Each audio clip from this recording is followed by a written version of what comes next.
Wu-Tang. Hold on. Oh, yeah. Chahala bread. That's right. We looking good. We gonna have a show. You ever heard someone say chahala bread at me? Really? No. I mean, I've been saying that. You know, challah bread, right? Yeah. But it's see, so I say chahala at me. Oh. I mean, chahala at your boy. Because you get you some bread and you can talk to him. Exactly. And you break bread. You know what I'm saying? With your friends. Break bread with your peoples. You know what I'm saying? So chahala at me. Chahala bread at me. You never know what you're gonna get. You know what I mean? You know what I'm saying? You never know what you're gonna get on. Holla. You know what I mean? Chahala at me. You know what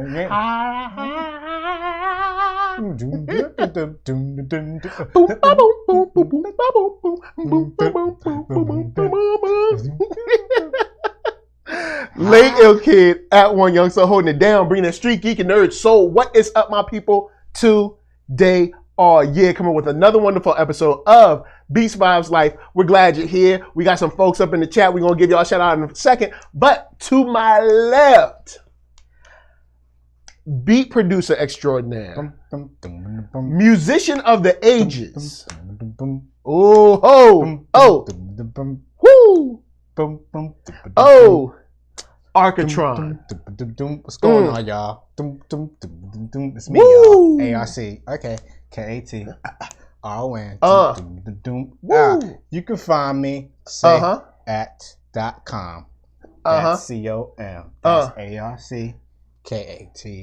ARCKATRON.com. Woo! Yes. You can find this next guy next to me on the right side. Oh, NERDSoul, y'all. NERDSoul. Never stumble, and I never ever fell like Oprah up on the stage, walking by herself. Ain't no water.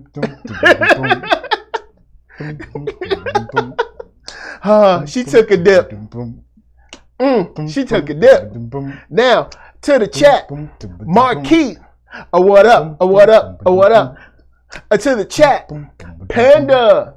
What up? What up? I gotta give a nice shout out. Grassroots Podcast. A shout out. Thought Crimes. A shout out. Blurdish. A shout out for all nerds. A shout out. Double Toasted. Shout out myself. A shout out the Space Bridge album for streaming right now. Said woo. That's right. Are we done? All right. We live? We live? We live. Oh, we live. Hey, what's going on, YouTube? How y'all doing? Yes, Panda. She took an ill tumble. And then she tried to be like, everybody falls. Yes, people do fall when something happens. You were walking slow and you were by yourself. There was no reason for you to fall. Wait, Oprah fell? Yeah, Oprah fell. Oprah fell like 2-3 days ago. Oh, I didn't even see that. Yo, you should have saw. I've been working. You should have saw like the memes of people like had Michael Jackson like pushing her over and stuff. It was classic. Oh, when he was dangling the baby. It had where he like did a spin and went like this. He like touched her. She was like, and then like they had one where like Kobe is like playing basketball. Oh, that's messed up. That did a Kobe. That's what she get for her and her girl Gail. You know what I'm saying? Anybody think we gotta talk about that. We gotta talk about one of these shows. I don't know. But as the Pass the Sweat goes, we got 2 albums here today. That's right, 2 albums. I bring one, he brings one. We talk about it, we hash it out, and we got some hip-hop news. We got a lot of hip-hop news today because hip-hop has been acting a fool since the last time we saw each other. Really? Man, yes they have. Oh, and guys, thank you for hitting that thumbs up. Much love to y'all. If you like what you see, and make sure you share this out to your friends. Leave a comment, all that stuff. Hit us up in the chat. Keep that going for the algorithm so your boy can grow. And then I can do more stuff for y'all. It's super duper fun. Do we got IG rolling? We got IG rolling too? I had to clean that screen there. IG. There you go. It looked like we was in the LA file. You know what I mean? Like, what's going on out here? So today, the album, do you want to introduce your album first or me? You mean start it? No, just introduce y'all. The album I brought today is BAM! I brought The Great Adventures of Slick Rick. Woo! The Slick Rick is what I brought y'all. 1988. That's right. For y'all. Keep it straight. And what album did you bring today? KRS-One, Return of the Boom Bap. as opposed to KRS-2 Return to Boom Bap. I was counting, and you weren't looking at me while I was counting. He said KRS, and he had a number 2 up in his hand. Shouts out to Professor Black Truth. He's already named KRS-2, so I can't take that name. Wait, is someone actually his name KRS? No, there's not. He had, on YouTube. He's named someone KRS-2. It's kind of inflammatory, but it's kind of funny at the same time. Oh, okay. No, it's not in a good way. Oh, okay. KRS-2, that's funny. So 2 albums basically. I'll hash it out. He'll hash it out. We'll talk about how we feel because it's been a while since those albums have dropped. Yes, they're both 30 right now. No. One is 30 and the other is 25 or something like 07. All right. So yeah, we got some albums that have a little age on them. You want to go first? No. Wait, all right, cool. Wait, my album or your album? You want to go first on my album? I can do that. All right, cool. Because I know the album insides and out. So. Okay, cool. So we got P Features in the building. What up, P Features? Ooh, P Feature. What up on Instagram? Feature presentations. Ooh, nice. Yeah. What's going on, man? What up? You brought Return of the Boom Bap. Yes, by KRS-One. Not Boom Bap, right? Boom Bap. The Boom, the Bip, the Boom Bip. I'm just saying. I'm just making sure I didn't get the wrong album. The Boom Bip Bow. It wasn't like metaphysical science what he did with True Master? No. Okay. Or the album he did with Marley Marl? Would you please talk about Return of the Boom Bap? Return to Boom Bap is a great album. It's actually in my rotation. It's in my weird, like, when I want to go to a certain time, I listen to that album. Because 93 is a good year for hip-hop. Yeah. In terms of, like, the amount of classic albums that came up that year, we got Wu-Tang. We got... KRS-One, Boom Bap is definitely, there's some classic fire tracks. Got Tribe. Yeah. And that Marauders came out the same year. Yeah. Snoop was the next year, right? Snoop was 94, I think. Yeah, 94. Biggie was 94. Yeah. I was 94. So like 93, 94 is... That little section. Wu-Tang, yeah, we said Wu-Tang. Yeah. But like, it's just like a lot of stuff came out that year. All right. Those 2 years. So... It's weird that KRS-One, who actually comes from a different era, if you think about it. Yeah, because he actually comes from like the 88 era. 80s, like mid-80s era, I guess you say. Yeah, I would say like MC Sham, the whole Juice Crew, BDP, Eric B. Rakim. And this is his first solo album. First solo album, too. What up? Oh, who that? We got Gabe in the building. What up, Gabe? What up? What up? All right. And... This album, from top to bottom, for me, I always liked it because same thing I'm gonna say about the Slick Rick album. All right. I like when rappers make beats because they know, the ones that do it well. They know what their sound is. And a lot of times those sounds are like defined. Like I didn't know. I kind of knew, but I didn't know. When we talk about the Slick album, I didn't know how much he produced on there. Oh, the KRS-One, I didn't know he produced a lot of stuff on there. But the joints he produced, I like those songs. Like they're really like the hits and stuff sometimes. Yeah, but Premier showed out on this album. Premier also, and see that's what I remember most about. This is Supreme Premier. This is Premier. Premier. You know what I mean? Like this is Superman Premier. Definitely. And this is actually the era of Premier that probably my favorite era. Like 93, 94 Premier. For me, is my favorite Premier. Yeah. Because even when the stuff he was doing with Gangstar, too, still at the same time was still on par with this album, too. So like, but imagine, one of the reasons I like this album so much, without going too far, is you're looking at, because the problem that you have with Gangstar isn't here. Yes. That problem doesn't exist here. No, it's not a problem. I'm just saying the reason why I wasn't drawn to Gangstar is the reason you weren't drawn to Gangstar, that problem doesn't exist here. It's not a problem. I'm going to say problem. Okay. That issue. It's not even an issue. It's not an issue. That situation. It was unattractive. Well, it didn't attract me. This matchup is very good. Yes. Very, very appealing to the ears. Yeah. So, I'd agree. Yeah, Premier is at his Premier. Super Premier. He's at his height right now. He's at the height of his power. He's got all the he's like sitting there like it's like energy like gang and he's like that guy. And of course KRS is KRS is just busting. He's at supreme like KRS pretty much. So that's like his height too. Because BDP was cool. He had some great classes with BDP. But here he's coming into his own. Yeah, he's coming into his own. I'd say he has this, and he has the joint that he dropped in 96 6 or something like that. He had another joint. Yeah, I mean, I was talking about that. The one that, like, he had like 3 good, like the self-titled one, this one, and like the one he dropped in '96. I think it's like this classic period. Like, it would be like Stevie's classic period. It would be this is KRS-One's classic period. Yeah, of like solo albums. And this is just him getting started, and it's just like wow. Yeah. So sorry, but continue. Yeah, so I like it from top. I mean, let's go from top to bottom, but I know you got some notes. It's no, my notes were just my notes with the KRS-One album is hold on, let me just look at the album. 1 second, y'all. 1 second. Don't 1 second. The return. Don't leave me. I always put the return, but it's actually just Return of the Boom Bap. Yeah. So it's the Great Adventures of just like Rick. So that's kept throwing me off. So this is October, so it's a month before Midnight Riders and Wu-Tang come out. Okay. And he's on Jive too, so like Tribe's label, you know. Tribes label, like they created a label. Yeah. But like Sound of the Police is on this album. Yep. And that was one of my always like that song and Black Cop. Those are 2 songs I knew that were on that I knew before I heard this album. That's so those 2 songs for me were like big songs from my childhood. Black Cop is a huge joint. Yeah, and he produced both of those. And I'm like, man, that's kind of his sound. But then hearing the Premier Beats, like, oh, this could also be his sound too, which is great. It actually worked really well as an album. So for me, like, you get the beats right. No, sorry. Showbiz did Sound of the Police. I was forgetting. Oh, okay, all right. I don't want to disrespect Showbiz. Shouts to Showbiz. Yeah, and AG. Don't forget AG. Oh, yeah, sorry. You can never you said Showbiz, so I thought he did it by himself. No, but I'm saying you can never say Showbiz without AG. It's like Showbiz and AG. It's like, I mean, you can if you produce it by himself. It's like apples and oranges. You can't say about the same. You talking about? I don't know if that's true.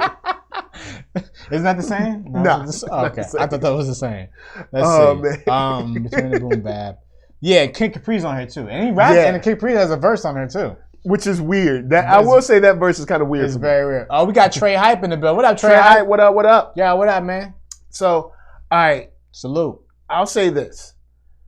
This album has tons of like singles, but I forgot about a couple of the slow joints that make you think. Oh, yeah. Like, he put some, of course, The Teacher. You know what I'm saying? He put some joints in here to make you think. You know what I'm saying? Make you think about, of course, social standings in America, stuff like that. You know what I mean? You got stuff like Sound of the Police, Black Cop, and then what's the last joint? I can't think of it now. Can't think of the name of the last joint. But it's probably one of we're talking about like different like things that could happen to you, whatever. Oh yeah. But then also like the P is still free. Yeah, P is still free. Yeah, like P is still free. Okay, there's some inflammatory stuff. Black Skin Women too, another one like Black Skin Women. Like, okay, for the sisters, for the ladies. The P is still free is inflammatory in many ways, but that joint, that beat, man. Yeah. And it's like, he just because that's where redefinition. Yeah, definition. Or definition, not redefinition. Yeah. But definition. Like, we got Therese in the bill. What up, Therese? Therese, what up? So with an album like this, I think we got a joint that shows that KRS definitely came to play. He had a statement to make. He was looking at America in an interesting way, and kind of like commenting on at least New York at that time.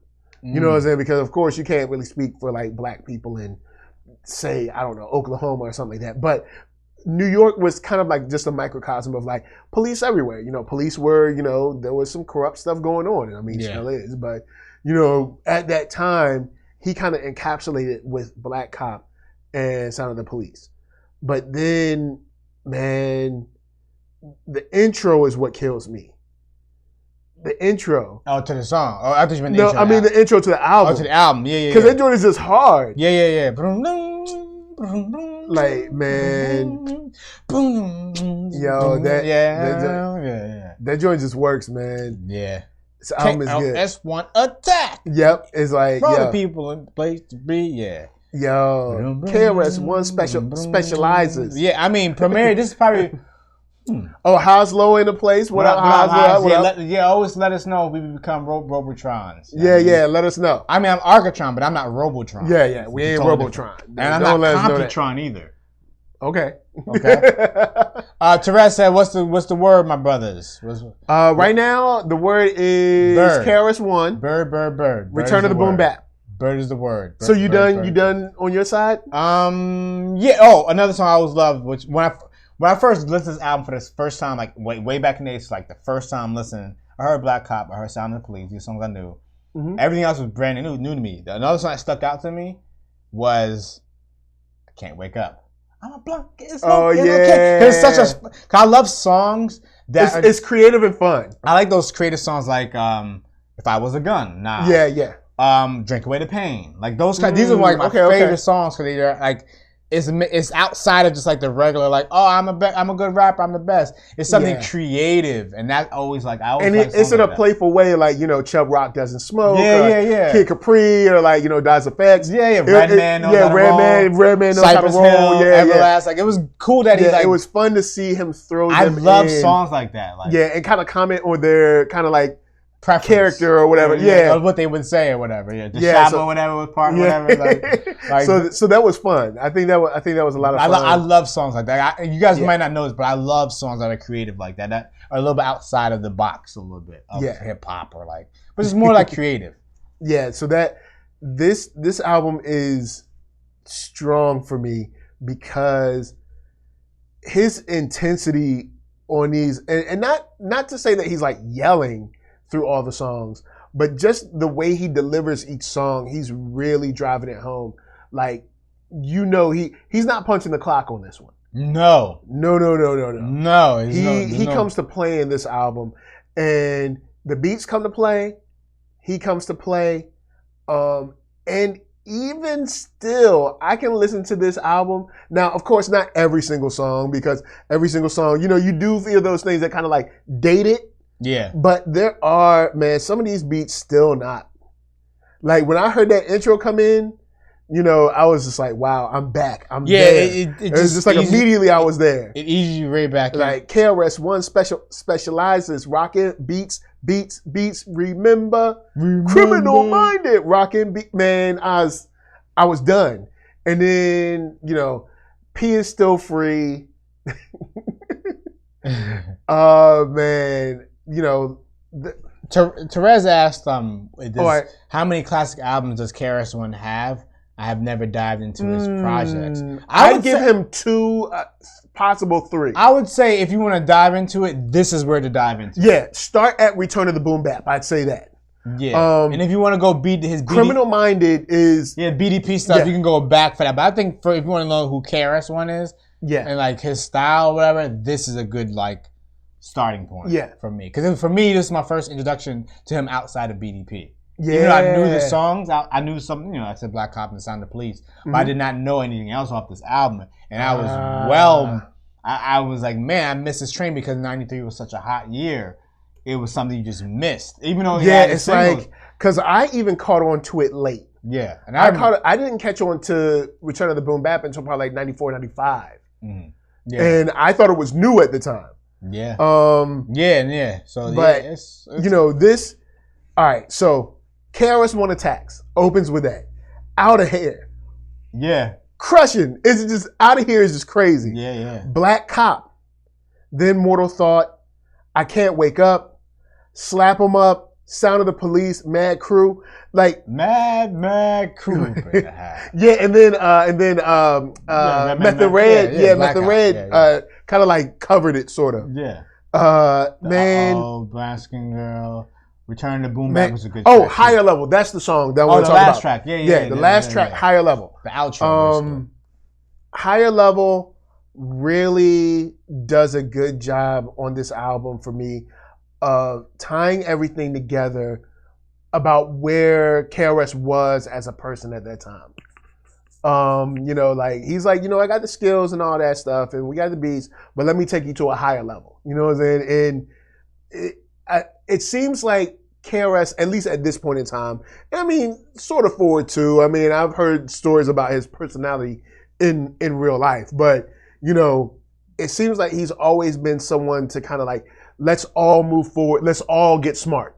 You know what I'm saying? Not like I'm the smartest and y'all are stupid. It's like, let's all get smart. Let's all, educate ourselves. Yeah. And this album is dope, man. This dope beats, dope rhymes. Nobody punches the clock except maybe Kid Capri. But I think Kid Capri was trying. He tried his best. He's the next to the teacher, man. It's gonna be kind of hard. Yeah, that's true. Hey, he had to. He was brave enough to do it. He got 2 beats on the album, right? Yes, two beats on it. One or two? No, 2 beats and one verse. Yeah, so you know what I'm saying? The Kid Capri. One of the greatest DJs of all time. Definitely. So up there with Jazzy Jeff and DJ Scratch. Do you want to score this first? Or you want me to score this first? I'll score it. All right, go ahead. Out of 10. I ain't even going to guess. Out of 10 now, yes, right? Out of 10. What you got? This was a tough one. I really like his album.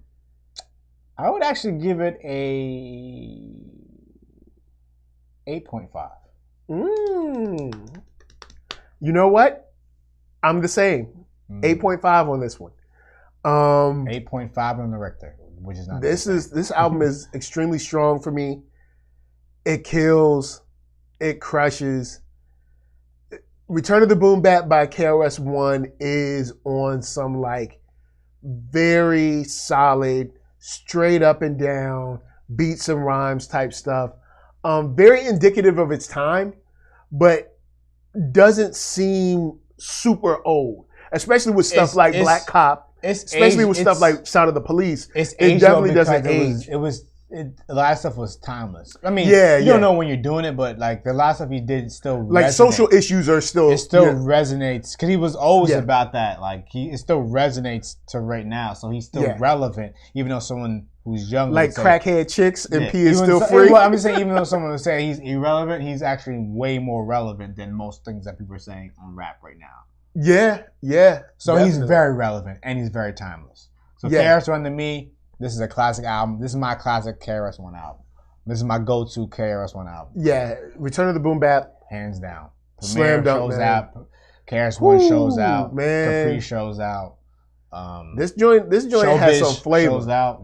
Yeah. Sound of the Police is an ill track.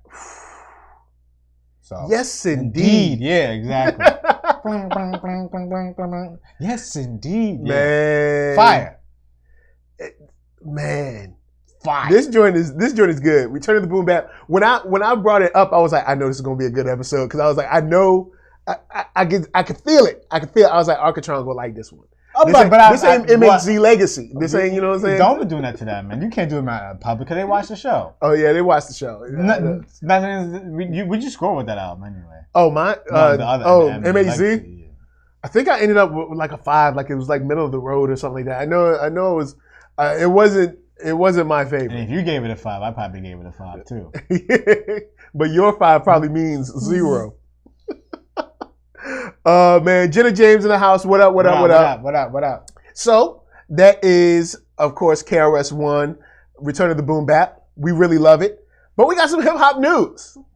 Oh, dude. Is it hip hop news really? Yes. Hip hop has shown out since we last met. Since we last spoke, no, hip hop was acting Monday. Or Wednesday we met. It was Wednesday. Since Wednesday, hip hop been acting up. All right, hip hop been acting stupid. All right, so maybe we could blame the people, but we don't want to blame the hip hop itself. Hip hop is not some giant living in the hillside. Yeah, the people coming time to visit people that say they're doing hip hop are acting stupid. We are hip hop. Me, you, everybody. But I'm not blaming hip hop for the stupidity. Because hip hop is going where we going. You know what I'm saying? Hip hop smoked out, then we smoked out. Yeah, you know what I'm saying? We doing all right, it's going to be doing all right. Hip hop leaned out, but then we leaned out. We leaned out. So first on the docket, the one, the only, Meg Thee Stallion. Other than Busy Bone? Where Busy Bone? Meg Thee Stallion, in an article by Slate. Can we just call her Megan? Well, I mean, Megan. For the full name though. Or MTS. That's short. No. Just Megan. Just Megan. Like when you say hip hop, we know, hey, Meg or Megan. Right, Megan. The Stallion probably got a problem with still. All right. Anyway, the connotations that just don't seem right to me. All right. So anyway, with Meg, in an article by Slate, it says Megan Thee Stallion is suing ex-MLB outfielder Carl Crawford for burdening her with a rotten contract.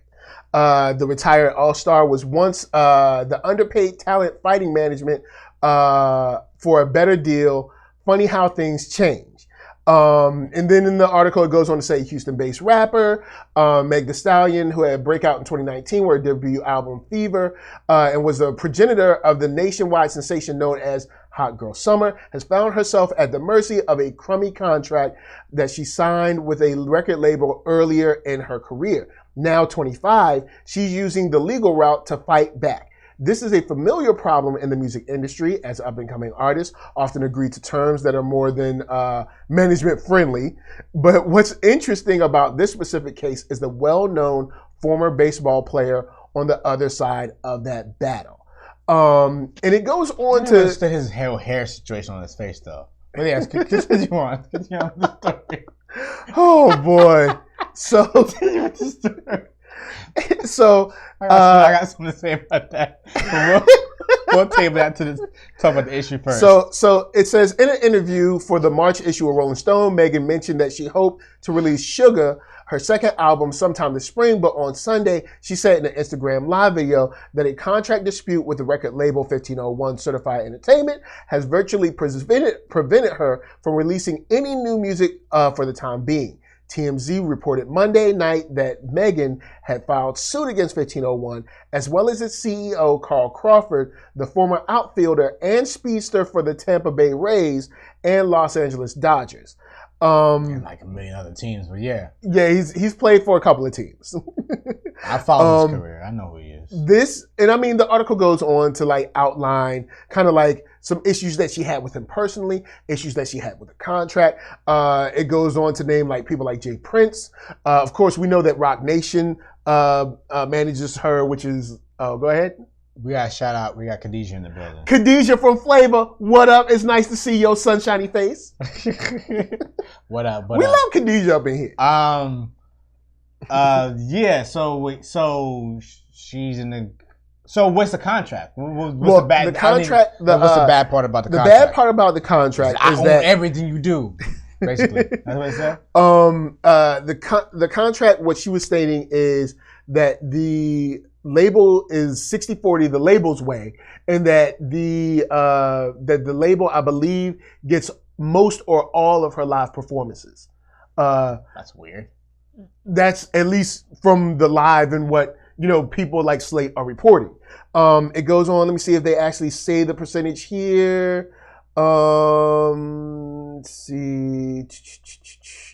It doesn't give the exact percentage in here. Oh, hold on. A day later, Megan sued 1501 and Crawford for at least $1 million in damages. As TMZ describes, the lawsuit claims the deal gives the rapper 40% of her recording income, and that's before she pays everyone who works on her songs. Yeah. The suit also claims that the label has been purposefully and deceptively vague in paying her out, and that Crawford has used his friendship with Prince, Jay Prince, who is not officially part of 1501, as a cudgel to get what he wants. Cudgel, that's an interesting word. I like it. Slate getting smart. Cudgel.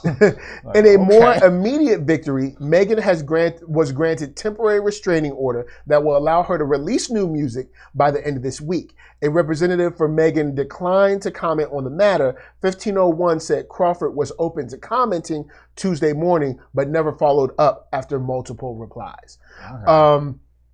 So this is kind of a mess, and a lot of people are. There's people on both sides. We got a couple of folks in the chat real quick I want to holler at. Jenna James says, love Meg for repping TX, but that's why you got to read all the contract details. Too many of these young artists just want to get the bag, but don't read or think about the long-term effects. Panda says, the Meg situation is really just a lack of guidance. She thought she was being played by 1501. Leor, the Cowardly Lion, and Jay got in her ear. And then, of course, Jenna James says, facts is just shady all around. And then she goes on to say, I thought she was the one of the smart ones too. She actually went to school and was/is on track for her master's/bachelor's degree. Yeah, shake my effing head. But being smart got nothing to do with contracts. Contract can be somewhere. It's like I'll let you know right now. So I just recently had a contract. Yeah. It was can't tell you who again. Yeah, you can't. NDA and everything. Yeah, NDA. You can't say that. It was 9 pages long. A baby flex, though. It was 9 pages long. Yeah. I can read that. I can understand 9 pages. Yo. Yeah. I previously had a contract 4 years ago. Mm-hmm. It was 23 pages, y'all. Wow. At the time, my brain wasn't functioning correctly, so I said, you know what? I'm going to hire a lawyer. Yeah. Now, but that is great. And people probably hire a lawyer all the time, right? Yeah. Now, the trust is the problem. Yeah, because see, you have to know that lawyer is looking out for you. And has your best interest. Yes. So, because that lawyer doesn't always have to have your best interest. For example, my lawyer, he was like, you should ask for more money. He ain't my business lawyer. He ain't my manager or nothing like that. Yeah. But he said I should ask for money because it says blah, blah, blah, blah. I was like, oh, yeah, you're right. That makes sense. That means he's looking out for me. I didn't even ask him to do that. I said, just look over and make sure they ain't nothing crazy on it.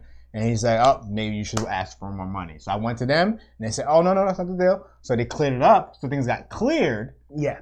And once it was clear, and it was because in the contract it was somewhat vague. What you have your lawyer there for is to clean up all that vague, because vagueness. Contracts are always intentionally vague, especially dealing with like corporate lawyers. And in many cases, when it comes to record labels, you're dealing with like corporate lawyers. I did want to touch on the statement from Jenna James talking about Leor and Jay, meaning Jay-Z, getting in her ear. Not Jay Electronica. Not Jay Electronica. Because the album should be coming soon. Yes. It has been well documented that Jay-Z, when it comes to managing artists, finds ways to create conflict between an artist and their label. And their label, not their label. Not Rock Nation. He's managing. Rock Nation Management. What? So, and the contract from what Crawford, his response, and they didn't have his response in here, and I'll look and see if I can find the response. But Crawford's basic response was like, yo, we're not stopping her from releasing anything. Like, we're not blocking her. We're not, and this isn't what the contract says. And like, basically, what it seems from his end is Jay-Z or Leo Cohen, someone found like this small, minute thing in the contract and made it look bigger than it was, even when 1501 wasn't exploiting that part of the contract. But what's the part about the performing part? That's the part that's like, is that true? Is that what's in the contract? Is that what it says is in the contract? For that, they haven't released the contract to be read. But she said, as soon as I said I want to renegotiate my contract, everything went left. It all just went bad. It all went left. So now they telling me, well, she didn't say those words, but now they telling me that she can't drop no music. It's really just like a greedy game. Well, in this case, it's not particularly. They're doing what they're technically supposed to do. Like, if you haven't served out your contract, you can't renegotiate the contract that you're in most cases. You know what I'm saying? But from where Crawford is sitting, it seems from his response, and it's not in here, he probably responded after this article was written, but from his response, it's like they found a part of the contract that 1501 wasn't really using, but they made it seem like 1501 was going to use it and, kind of pushed Meg to do the suing and all this stuff, which kind of egged this on, if you will. And I don't know. It's a bunch of he say, she say, she say, he say, he say. And this is one of those things where I think y'all need to just let the lawyers handle it, and instead of doing like Instagram stuff. But big shout out to Panda. How about this, y'all? Only do Instagram stuff unless you're Mace. He has a right to Okay, he been holding his tongue for a long time. And he works for the Lord. But he been holding his tongue for a long time. Yeah. Because these are things I didn't know. Yeah, true that. So I was very happy that Mace. This is a good use of the social media. That is the perfect use of social media. Word. Don't be out there talking this and that and he say, she say, unless you have things actually concrete and what's actually said and what's not. You know what's going on. Then you get people to start talking like us talking about it, and I feel like I got half information. Yeah, because I feel like I can't really comment because fully. She's not giving us everything, and we don't have the contract to read. And I mean, of course, it would make sense for them to not release the contract, but I mean, you know, for us to read because it's like, you know, it's not our business really. Well, I think like it just. I don't know. More things. This is one of the things like I'll wait for the dust to settle on that one. Yeah. Because it just sounds like it's going to be in the courts for 2 years. Yeah. And Panda says, I don't think the Meg contract was that bad with 1501 per industry standard of a 360 deal. I think things went south for her when she signed on 300 and Rock Nation. Yeah. There's and Haas just said, "Oh Lord, Crawford." But the thing is, I think. Like signing onto all these different things, it's like you just adding more people to the you are of your own pie. Yeah, because you're signing on to 300, which is Leo Cohen, and then signing on to Rock Nation, and then like all these people are getting pieces of your cash. Yeah, so by the time you're basically it's a pyramid scheme. You're at the bottom of the pyramid still, even though you should be in the middle. Ooh, Arkham James Jr. Variety says. Oh, that's a new name, Arkham James Jr. Yeah, Arkham's been in here. Oh, I never heard that name before. Up in here. Yeah, up in here. So Arkham James, that's welcome. That's an ill name. I would definitely remember that name, Arkham James. That's an ill name. Arkham James Jr. sound like a black deacon in Gotham. No, it sounds like what the name of the Black James Bond Jr. character should have been called. Arkham James Jr. Nice. Boom. He says Variety's article title says 1501's Carl Crawford on Megan Thee Stallion, quote, Rock Nation tried to cut me out of the deal. Yeah, and that, you know, Jay-Z, this ain't the first time Jay-Z has so Rock Nation tried to cut her out of the deal? Cut Crawford out of the deal. Oh. And this isn't the first time make a Rock deal Nation over her deal? Like what? Or kind of like take her out of his deal so they could, I guess, run it or whatever. But this isn't the first time. Like Rock Nation has gotten close to a lot of artists. They fighting for the artists, man. It's the one management label that's fighting for the artists. Yeah. But they ain't causing no trouble. They're not troublemakers. Well, they're not troublemakers. Anyway, guys, of course, we'll keep seeing how this goes, but hopefully they just let the lawyers fight this out because, you know, the Instagram and all that stuff, that's craziness to me. And it's not going to help if you ever have to go to a court of law because people are going to be like, yo, this is Exhibit A. So you don't want to do that. You want to have the lawyers mediate, do whatever they need to do. And then you just yay or nay. And then you have the deal that you have. You know what I'm saying? This is just how it is. Instagram just closing up on me now. It's like Instagram, like, nah. You know, maybe I'm gonna stop lying. Arkham James said Drake got caught dating Melissa Ford and Takara Jones at the same time. Is that recent? That's new news? I guess this is new news. Fillmore Pockets, what up? Fillmore, another Fillmore Pockets said Rock Nation is Meg's new management. They probably want a bigger slice of the money from the deals they get her. That could be. I mean, that could be another thing. I understand the interest of all the parties, like, because the management is like, you need more money. Yeah. Look at this because you get more money, we get more money. And that means and we get more money. That's what that means. I understand. Yada me? Yeah, yada me.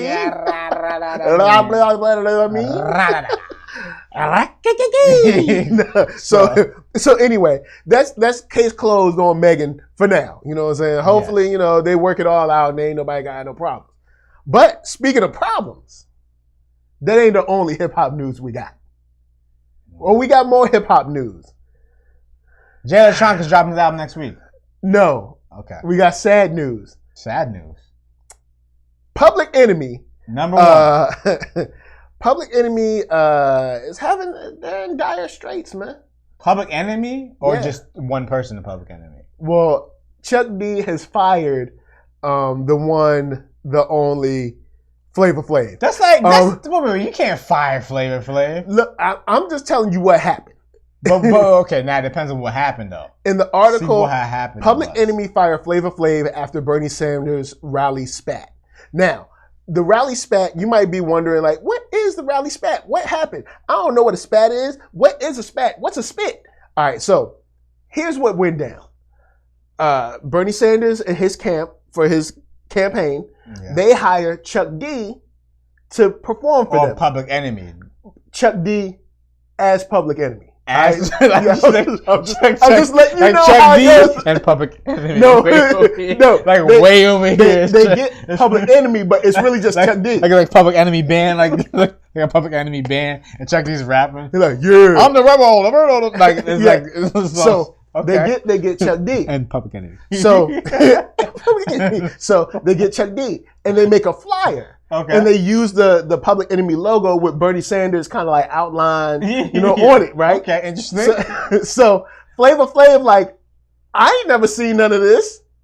How y'all put my name in this? Oh, his name's in it. Well, it's Public Enemy. Yeah, You're like, I'm Public Enemy, yo. Yeah, he's Public Enemy. We are Public Enemy. We are Public Not Enemy. just you, Public Enemy. We are Public Enemy. Yeah, we. It's Chuck D, Flavor Flav, and I don't know, Terminator X. Busta Rhymes is Chuck D, and Star is Flavor Flav. Yeah. But you never see them be like, yo, this the Flip Mode Squad poster. It's just Busta Rhymes. I'm Flip Mode Squad.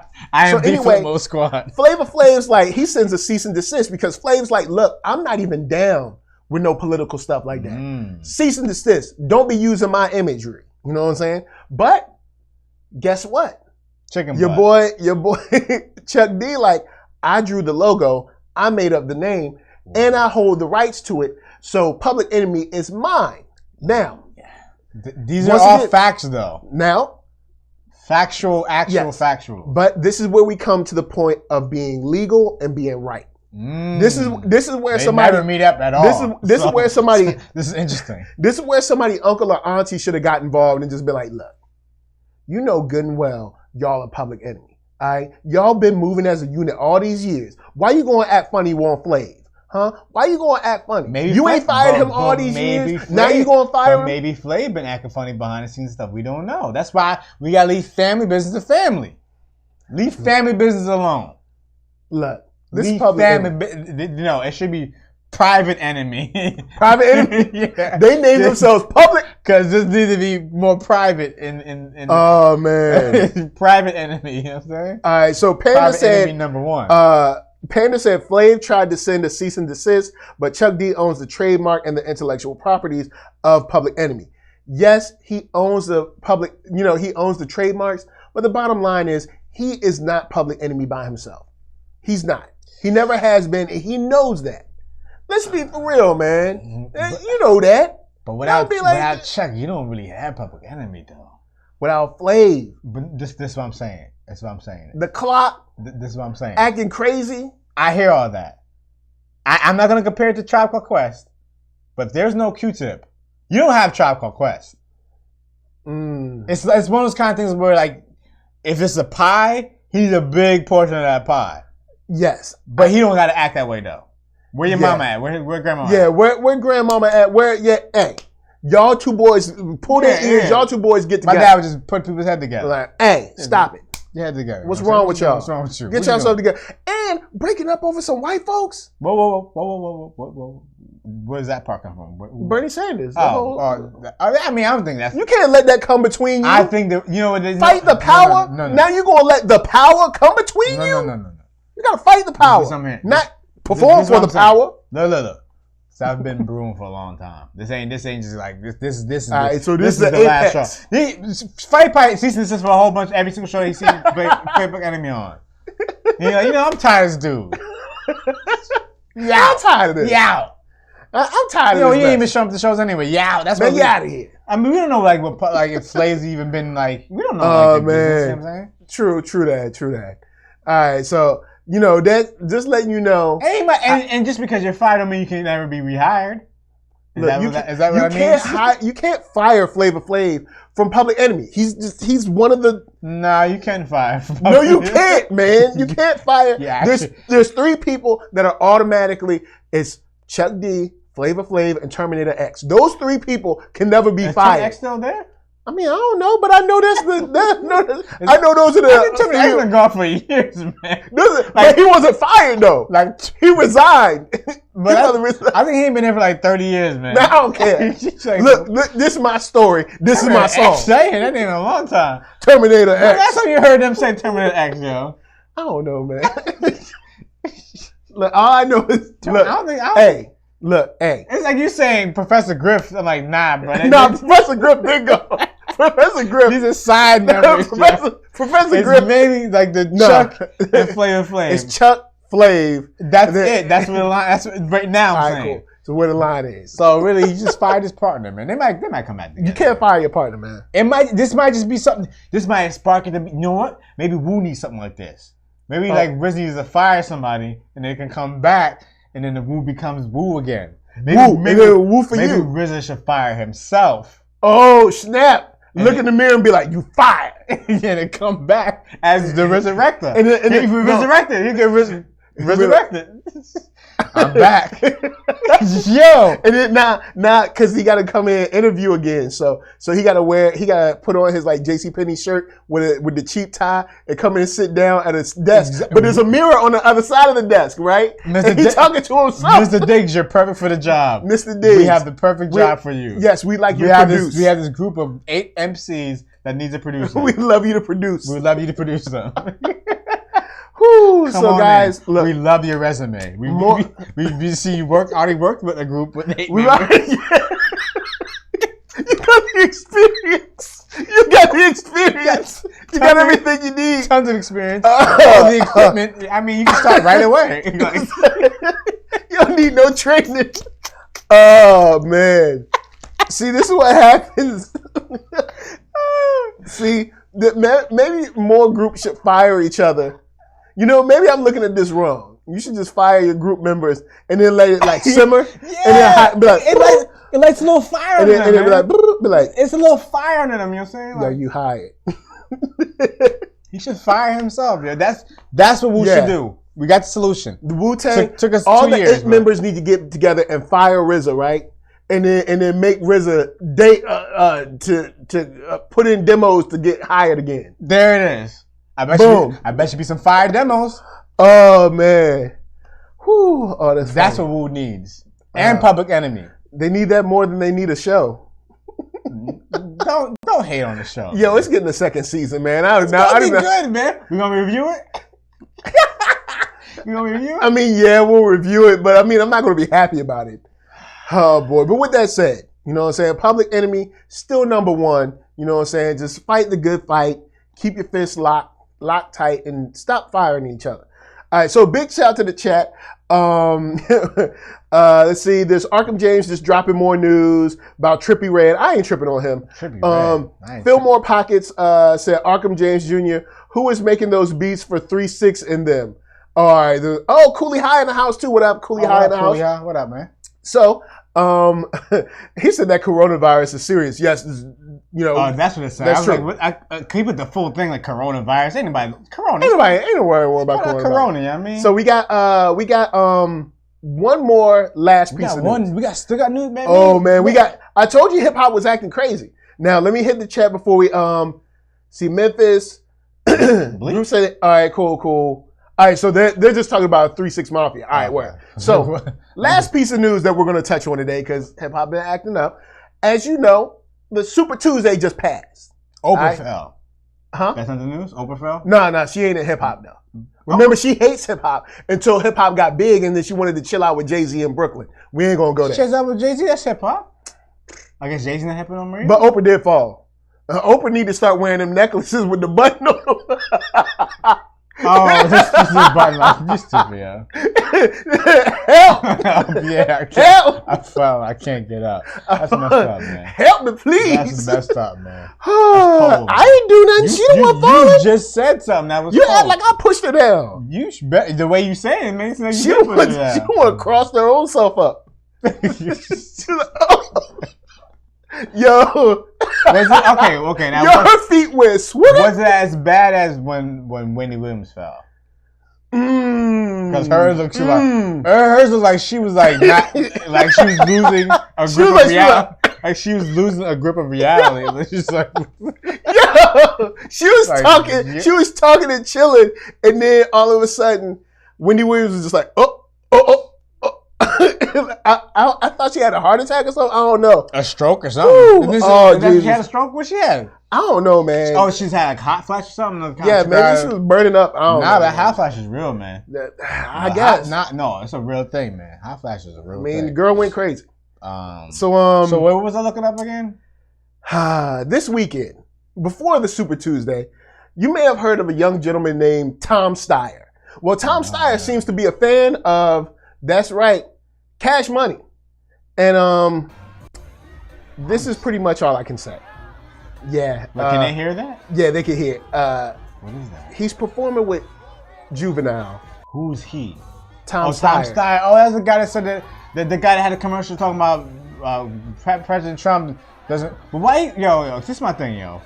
When certain kind of people say white, they say the words white people and they pronounce the H in white, like white people. Yeah. I like, why he say it like that? Like, it's just the way he said it. I'm like, I don't trust this dude. Look, man. Just like I don't trust that Crawford dude because his hair situation on his face. I don't trust him, yo. So when people got them little thin pencil beards. All right, yeah, I don't know, man. So anyway, I don't know, man. You guys saw it. The one, the only. You like Latin people wear that all the time. You know what I'm saying? Like, that mustache be thinner. But then the hair growing back, so it don't make no sense. Like it'd be a stubbly all over. Like a little thin beard. I'm like, what's going on there? So Isaac Gee used to wear all the time back in the day. Oh man, so Tom Steyer figured, hey man, I know how to get the black vote. Juvenile. Okay. You know what I'm saying? Better DJ. He was like, I know how to make them back their butter. Okay. He said, back it on up. He even had his wife and daughter, I believe, out there backing it up too. But that's the song they were singing? Yes. Oh. Back that thing up, man. Back it on up. You could have did like Hot Boys or something like that. Nah, man. He said back it up. I need a hot girl or something. Nah, he said back it on up. And Juvenile was out there backing it. Was he singing the original version? Yeah. Like OG, like back that thing up? Well, I don't know if he said the A word. Saying back that thing up. Yeah, he backed that thing up. Backed that thing up. Yeah. But he was trying to get the black vote. Tom Steyer has since dropped out the race. Do you think that has something to do with it? Oh, that killed him. That crushed him. So you mean to tell me that is the equivalent of like the ha? Remember that guy? Yeah. He just did. That guy. I'm gonna go home and grab my woman and be like, yeah. Is that equivalent? That's equivalent? I mean, it's even worse. This guy had fun with it. You know what I'm saying? He was like, he went out with a bang. I mean, he was performing. You would have thought he was one of the hot boys. He might as well put a do-rag on or something. If he had a do-rag on, he'd have been off that stage in a heartbeat, bro. Oh, man. They had a Sandman come get him with the hook come off the stage. All right. There's a couple of things. I know we're delirious right now, but there's a couple of things. Juvenile should be ashamed of himself for even performing at that. 2, Tom Steyer is extremely goofy for this. What if they were paying him $1 million to do it? Would you do it? Yeah, I would have did it. See? No, I'm just playing. I would not have done it. Yes, you did. All right. NERDSoul would have been there right in the front, interviewing everybody. I'd be like, where Manny Fresh at? Doing the reporting and stuff, live from the stage reporting. Yo, man. NERDSoul in the building. Tom Steyer knew he was dead wrong for this. He knew he was going to lose it. He was going to drop out anyway. He just wanted to have a party. He wanted to have a party. He was like, all right, he didn't want to tell nobody that he was dropping. He's just like, you know what? Yeah, he was like, I'm dropping out, but I've always wanted to perform with Cash Money. That's it. It was a Make-A-Wish Foundation thing, man. Yo, you right. It was a Make-A-Wish for Tom Steyer. Oh, man. Yo, Phil Pocket said Juvie probably got that bag. Yes, he did. Juvie got that bag. Oh, Juvie got paid. Got that bag. Do you know how much money runs through campaigns? A whole lot. Money just flows. Money flows. Man, he didn't get in trouble for it, but Trump got called out on the loose usage of money around his campaign. And he's not the only one. Hillary got called out on it too. So money just flows very freely around campaigns. And you know they had a bag for Juvie, boy. I ain't going front. I wasn't in Cash Money, but if they came to me and was like, yo, I'd have been like, I don't want to do this. I mean, he could have did a different song. I would say a different song. I would say like, You Understand. Be quiet, I mean, G-Code, Woody. You know G-Code. You know what I mean? G-Code. Man. He could have did a different song, though. I just don't know how. But wait, was he in New Orleans at least? I don't know. Where? No, he was in, was it South Carolina where he did this? I can't remember. I think he was in South Carolina. But my question is, how do you think that phone call went down? Which one? The Juvenile? The Juvenile? Hello, Juvenile, or maybe his manager. Hi, this is Tom Steyer's campaign manager. I was wondering if we could get Juvenile to perform for us. Oh, seriously? Well, he's got a couple of conscious songs. No, we'd like back that thing up, please. Yeah. For your campaign? I mean, better like the campaign for president. You know, follow me now if you won't get on. Salute at ease and you carry on. Panda said they were trying to get rap deals. That was an audition. It didn't go well. Yeah. Man, he got dropped from his label. He got dropped from his label. On a serious tip, it's a shame that this is what they do to try to get the black vote instead of seriously talking about black issues to black people. Like we don't have to dance on everything. I'm gonna go Dilla. All right. I ain't even know that you can stoop so low. I didn't even know that you could stoop so low. Wait, you over here for? Girl, what? There's the door. I just said, tell you that you came in, that you said hello. What up? Basically. Yo. I didn't even know. I didn't know that you could do so low. With that. It's so like. It's weird. When I saw it, I had a mix of like disgust. It was funny. It was disgusting. It was sad. But a lot of these people that are like Tom Sawyer, what's his name? Tom Steyer. It's Tom Sawyer. It's all good. It's Tom Steyer, Tom Sawyer. It's all the same. Somebody with A-Y-E-R, somebody like that. See, Hype Girl. What up, Hype Girl? Nice to see you. Whatever, Tom Stoyakovich, whatever his name is. Stoyakovich? We done made him what, like, I don't know, Russian or something? I don't know. Stoyakovich, whatever last name that is. Stoyakovich, whatever his name is. Was it Pedro Stoyakovich? He was a basketball player, right? Yeah. People of his ilk, all right, are like living like 25 years too late in terms of culture. Yeah. And what's popping. Yeah. So they think that song just came out yesterday. They probably just heard that song at a wedding and it's like, ooh, that's a good song. I'm gonna play at my campaign. I'm serious, yo. The reason why I say they got Juvenile is because I have 10 years of wedding reception experience. I seen it. But they got Juvenile. I seen people that it wasn't even a Juvenile stand-in. It was the real Juvenile. To this Tom Sawyer guy that they just heard a song. They just heard a song. I've been to a couple of weddings where they it's just got hip to Bruno Mars. Bruh, they just got hip to Bruno Mars, yo. He came out 20 years ago, yo. White weddings and corporate events are the same thing. It's going to be like Michael Jackson and hip-hop that's at least around 15 to 20 years old. And and you're going to be like, oh, snap, I remember that jam. And they be acting like that joint just came out. Another song they would play all the time? What? This is how we do it. Oh, white people love This Is How We Do It. He should have had Montel Jordan up there. This is how we do it. That's such a clean area. He could have had people walking up to a voting poll and be like, this is how we do it. La, la, la, la, la. And say, this is how we vote. And be like, Tuesday night. Yep. Because it's Tuesday, I mean? Yeah, like, Super Tuesday. Super Tuesday night. That's right. And I feel all right. And the party's here on the South Carolina side. Anyway, they could have fixed the song. They could have prettied it up. New Hampshire, and Montel Jordan, he's still around. He's still doing things, I think. I mean, he's alive, all right? Don't act like it wasn't like he was doing less than Juvenile. Juvenile was not doing anything, all right? Juvenile was sitting at home. Juvenile just was in that documentary we watched. He doing something. I ain't seen no Montel Jordan in that documentary. He's not hip-hop. He part of hip-hop. Well, maybe we should do his album. That was a very hip-hoppy album. But anyway, the Tom Steyer thing is, honestly, with all jokes aside, the Tom Steyer issue is very indicative of the problem with how, whether it's Democrat or Republican, how politicians approach black people and black issues. It's not living in the same world. True. So yeah. They're in a different universe, different time. Time moved different in their universe. Yeah. It's like, you know what it's like? It's like Interstellar.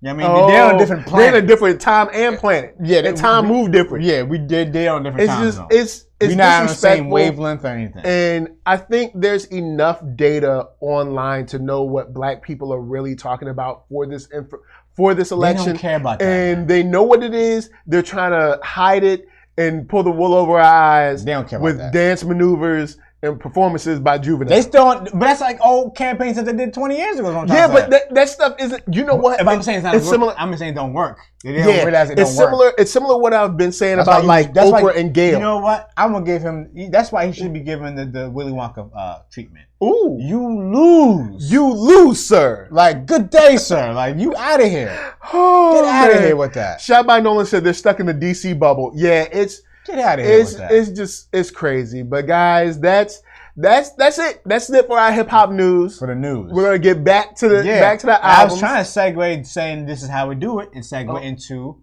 children's story, which was sampled from Slick Rick and the Great Adventures of Slick Rick, which is the next album that we're gonna review. Look at that. Should I go first? You can go first. You can go first with the Slick Rick. Okay, album. Yeah, I'll go last.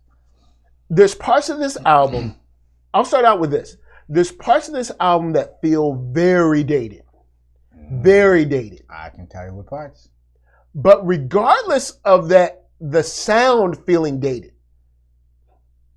Slick Rick's voice and his delivery are just interesting to listen to. They really are. It's entertaining. Like just the way he rhymes, the way he plays off, like he's talking to himself, like he's talking to Slick Rick and then Slick Rick the Ruler, and it's entertaining. It's similar to like Bone Thugs and Harmony, where I say there were some beats that I wasn't really feeling, but their rhyme schemes were so entertaining that it kept me engaged. I see that. He finds a way to just be entertaining with his words, and especially with like the way he presents his stories, because there's always like a little message, but it's very playful and fun at the same time. There's a lot of like dark humor. There's a lot of dark humor in Slick Rick stuff. If there's a lineage, Slick Rick is the godfather of the lineage. Okay, yeah, and definitely. Off of that, you can get all the storytellers after that. Slick Rick is the ultimate storyteller. Definitely. One of the greatest storytellers of all times in rap history. Like, no question about that. It's such an effortless delivery and kind of flow. His flow is just so unique, and that's why one of his babies, so to speak, is another one of my favorite rappers of all time, which would be MF Doom. Yep. Because that is a direct lineage. Like, we're talking to himself in the third person. And that's all what Doom does. He says Doom all the time. And he's talking from a perspective of not Doom. Yeah, and it's like, no, you mean you be? So that actually is one of why I like Slick Rick too. Like, and there was some stuff that I heard in there. I was like, I hear a little Tretch in there. Like there were a couple of times when I was like, I hear a little Tretch in there. Interesting. And not meaning like he took from Tretch, but Tretch probably was in. It's funny you say that, because sometimes when KRS-One was rapping, I thought I heard a little Vinny.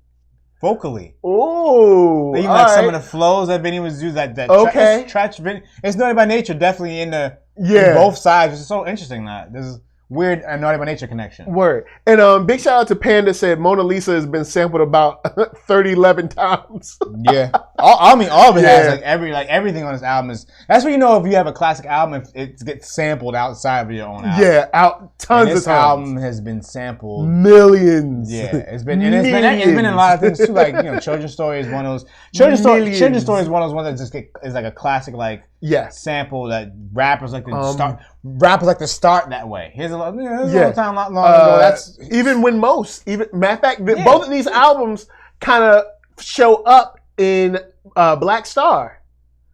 Children's Story. Most has Children's Story, and then the Definition. The PS3, the PS still free, So wow, no, it's definitely there. Like, but anyone who tells story, you have to pay homage to the ultimate storyteller. Yeah, like, you always have to like bow down. Yes, Rick. Yes, you Rick. You are the one. And the funny thing is, like, when you listen to it, or when I'm listening to it, I'm like, I never realized there's a lot of dark humor in this. Yeah. And like, and Slick Rick was funnier than I remember. Cynical, very cynical. Yeah, very cynical and very like just sarcastically funny. Yeah. And that was entertaining even beyond some of the beats feeling just like it's 88. You know what I'm saying? It's like the beats say 88. Ironically, which is what I was gonna say about the KRS-One album. Same thing I'm gonna say with Slick Rick album. My favorite songs on this album are the songs that Slick Rick produced. And would you name those out though? Mona Lisa, Children's Story. All right. Well, there's one more too. And the other song, the other single, not the other Indie Story.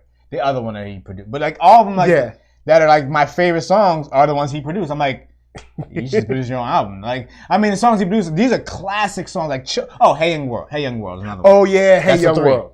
He produced all three of those. It's like, yo, this dude's actually, and those songs Slick Rick in a way was ahead of his time. Way ahead. Way ahead. And I just, I venture to say this: if Slick Rick never got locked up, his career probably would have been crazy. Never got locked up either. Interesting. Or never got deported. Wow. Interesting. But moving on. No, but what I also know is that's the reason why I actually was talking to Haas before you got in here, is that Children's Story is an interpolation of Nautilus. Bob James. Yes,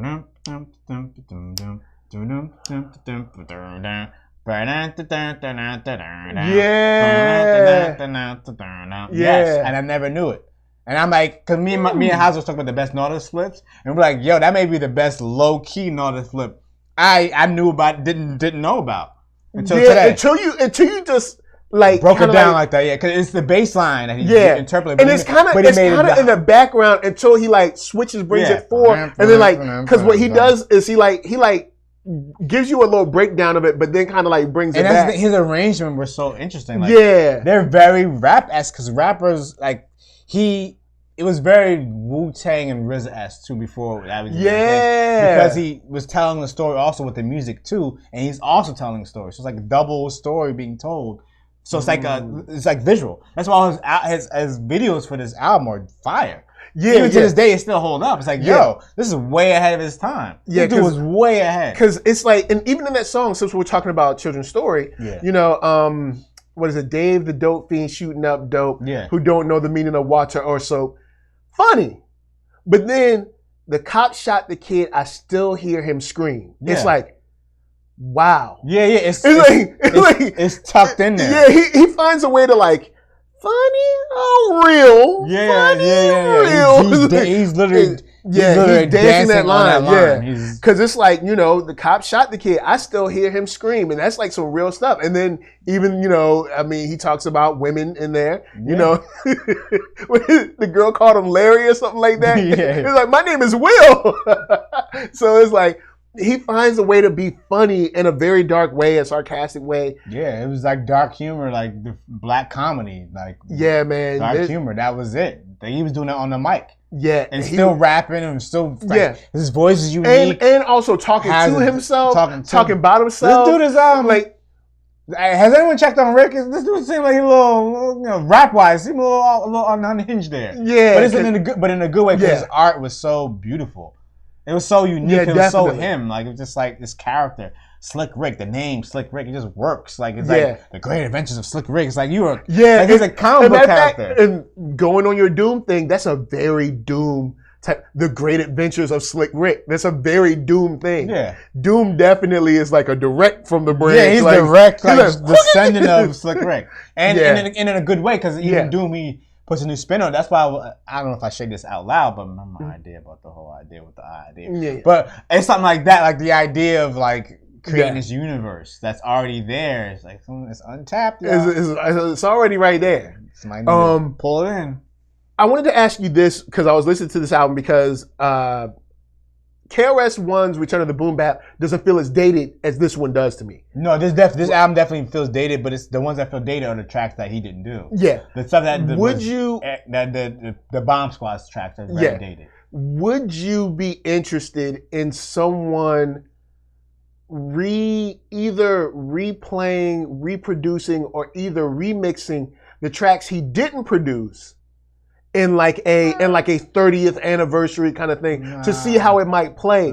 Because I don't know. Like you said, the ones he produced are there, but a lot of the Bomb Squad tracks don't really hit anymore. But with maybe someone who came up from that time but could still like, maybe like you know, a large pro Pete Rock. Yeah, something like that. If they could like kind of like re-sample those kind of same samples and just do it a little differently, would you be interested in something like that? That would be disrespectful to the Bomb Squad. I wouldn't. Yeah, you're right.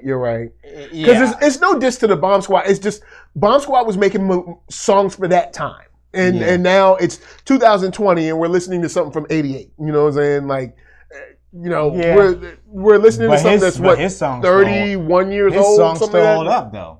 Mona Lisa can still play. Like Mona Lisa still works. Play. Hey Young World still. Hey Young World is still very relevant today. So it works. Like for me, like that, those songs work so much so that it kind of supersedes the other stuff on. In a weird way, like usually I don't flow that way, but these songs for me, like because hearing Children's Story, it just, I remember going back to 1995, 94. The first time I saw the video, because this is, I'm 88, I'm 3 years old. I didn't see it in 88. Yeah. I saw it well after the fact when we were playing old videos on the weekend, and then it would play a Children's Story, and I see the whole video. I'm like, yo, what is this? It's like it's like you got jumped into this world that was created by this man's mind, artistically, this visually. Crazy dude. And the thing is being a storyteller also, and Ghostface is also a descendant too. Yeah, Ghostface definitely. Of telling stories, but like the descendant, the storytelling puts that visual in your brain. But then for him to do a video and still add the visual, actually adds to it now to whatever you had in your brain. Kodash ran around the block, cop radios into another lady cop, and then you like see them. Yeah, like it adds. It's just he created the idea of like a story being more than just like words on a page. Yeah, and actually being like visual. And it's visual stimulus to your brain. It's like, yo, I didn't think someone's words could do that to my brain. You know, it's like reading a book and you're getting the visual from it. It's like the same idea, but now you're hearing it and you're getting the whole story. It's like you're there with him and he's telling you the story. Some people are just good storytellers, and I am not. Even in the stuff that he had done later on in his career, the joint, the artist storytelling with Outkast. He did a joint with Crew. The joint Most. Auditorium. He did join with Most. He still has it. He still has a very vivid imagination. Oh yeah, he's still there. You know what I'm saying? He's a guy that I get the jail thing really kind of messed him up there for a while. Yeah, and I rightfully so. Like but it's like if he hadn't gone to jail, man. Yeah, we probably would have got a Great Adventures of Slick Rick Part 2 or the Further Adventures of Ricky D or something. What's the one I had In My Car on there, right? The Lex album he had. Oh, yeah. Which was one of my other favorite songs is actually Sitting in My Car. So it's this one. Are you ready to score? Yes. Okay. But you scored first last time. First, you should score for this time. This one, I'm gonna put it in. I know, guys. I know what I said. I know I said some bad things about it, but I'm gonna go a little bit higher with 8.5. 8.5? Yeah, this is a little bit higher than Return of the Boom Bap. And why do you give it 8.5, sir? Because of the godfatherness of this album. This album spawned so many rappers, so many styles from this, and wow, it's entertaining to hear him rap. And when someone has beats that you don't like, but their voice and their delivery still entertains you, you got to give them props for that. And you heard it here first, guys. Heard it here first. Here on NERDSoul. Okay, so my score was lower than yours. Okay. I'm giving this a 7.75. Okay. And why is that, sir? The beats for me, the beats do hurt. They're not, but I mean, Rick is still rapping like crazy, whatever. But yeah, the beats, but the ones I give it for me 7.5 is high. Yeah. I'm giving you weight that score. That's how much I'm weighting, how much those songs mean to me, and how much those songs mean to the world, and like of the world of hip hop and the world outside of hip hop. Those three songs are to tell huge. Stories, rapping wise. this guy is be the first person you should listen to. Yeah, hands definitely. down. Slick Rick is one of the greatest. Yeah, of all time. Easy. Now to the chat. Big shout out to Deep House Nation. Says salute to NERDSoul. Got hip to your platform from Thought Crimes. Oh, what up? Yeah, Prince and Center dope. Yeah, thank you for coming through. Nice to see your sunshiny face. We got Panda in here talking about it's just legendary. He said that beatbox is the only thing Dougie Fresh ever performs. And Fillmore Pocket says the Inspector Gadget sample was tough though. All right, cool. Oh yeah. Good point. Let's see. What's up? Khadijah over here said, well, she likes Slick Rick. She knows about this album very well. Oh, okay. And she said, why not a 10? Why not a 10? For both of you. For me, those beats, the beats that I don't like, I really don't like them. And that's really it for me. It's the same thing. Like, it's not Slick Rick's fault. It's not the ones that Slick Rick produced. No. It's the beats that he didn't make. I really don't like those beats. And that's what held it back from the 10. Because I was thinking about throwing it at a 9, but I was like, man, those beats, man, those beats are. Was that a Def Jam album at the time? I don't know. That's a good question. Because it was, them beats were probably wanted cheap. Oh. Public Enemy. You're right. Yeah, you're right. Probably were on the cheap. But yeah, that's what holds it back for me. Same. Considering the time of the album. All right, now if I was going to judge it in '88, it would probably be a 9.5, something like that. I'll give it 9.15. Like if this was 88 or 89, I'd probably be really close to a 10, probably an extra point, probably 9.5, something like that. She said which beats? Oh, the beats that Slick Rick ain't produced. The ones he didn't produce. Every song that's not Children's Story, Hey Young World, or Mona Lisa. Let's see. Fillmore Pocket says Hypnotize, right? Oh, talking about talking about the songs that Lottie Dolly spawned, I guess. Oh yeah. Let's see. Panda said Slick Rick was a pioneer. His sound is still relevant. Yeah, still very relevant. I think honestly, if he wanted it, I think he could still put out like one more gem, like a solid like 10 tracks, like what I'm saying, like sort of like the Old Man Logan, but for Slick Rick, you gonna kill him off at the end, like he just be like, yo, Rick is done. This is the last of Rick's stories. Kind of how Al Green dropped the album, like in the 70s. Yeah. The joint he did with Questlove. Remember that album he dropped? Yeah, so he could do something like that. He gotta get with the right people though. Yeah. Or he gotta get back on the beats. How do you make those beats? How did you make Children's Story? What was that sound? What was that? I don't know. Maybe it was like a. This is my thing. This thing is this as a producer. This is what frustrates me.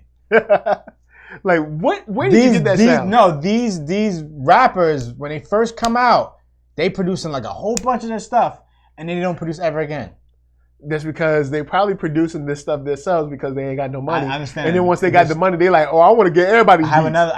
So it's KRS-One's one of them. All right. Slick Rick is another one. Yeah. I got another good one for you. Pharaoh Monch. I was gonna say Pharaoh Monch. He produced like more than half his first album, and then produced ever again.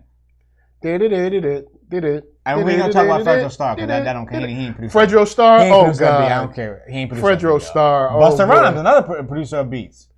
Oh yeah. The credits say that he produced Abandoned Ship, y'all. I don't know where Abandoned Ship is one of that joint is hot. That's the credits say. The credits say that. I don't know who produced it, but it says so he got that under his belt. He's also produced something on When Is That Strike? I can't remember which track it is. He produced some. So, okay. Most of his album, he produced at least one track. And he produced Last Night on the Flip Mode album. When he gonna produce this Flip Mode album that's supposed to come out? When he gonna produce that? Let's not talk about that. Big shout out to Deep House Nation. Boop, boop, boop, boop. With the $2.99 says this all I got until I get some reparations. Look, we all gonna get the reparations. Don't hold your breath on that reparations. One day we gonna get it. All right, one day. We gonna get it or somebody gonna get it? We all gonna get it. We all gonna be alive to get it? We might not be alive or we might be older. You know what I'm saying? We might be a little older. But we gonna get it. Is it gonna be like just a check in the mail? Like, yo, we just gotta keep pushing. No. How do you want to receive this reparation? I don't know. Direct deposit? I don't know. Like everybody who black, like all of a sudden got like $1 million in their bank. It'll be way more than $1 million. It'll be more, wait, whoa. For per person, more than $1 million? Yeah. Whoa. How much money are you talking? Well, we're looking in the high billions because you're talking about the African diaspora that were descendants of slaves in America. But then what? See, so my people, they ain't come from America. They came from Jamaica. So what I gotta do about we ain't American? So what that gotta do with us? Oh. So you saying I ain't getting reparations? So that's how do you know who's who? What? How do you gonna say? Oh, look, man, I ain't got that far. But if you give me a second, I can look it up. I can tell you how they can do it. How? Census. This time, I should fill out what you really is on the census. Don't be fronting. Don't be doing no Rachel Dolezal either, though. Yeah, don't be doing no Dolezal. We can tell. Don't be, hey, look. Hey. I be seeing you. Don't be doing no Dolezal.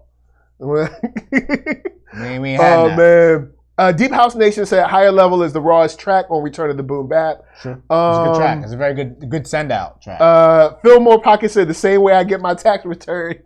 Straight direct deposit. Because I'm thinking. So what's your number then?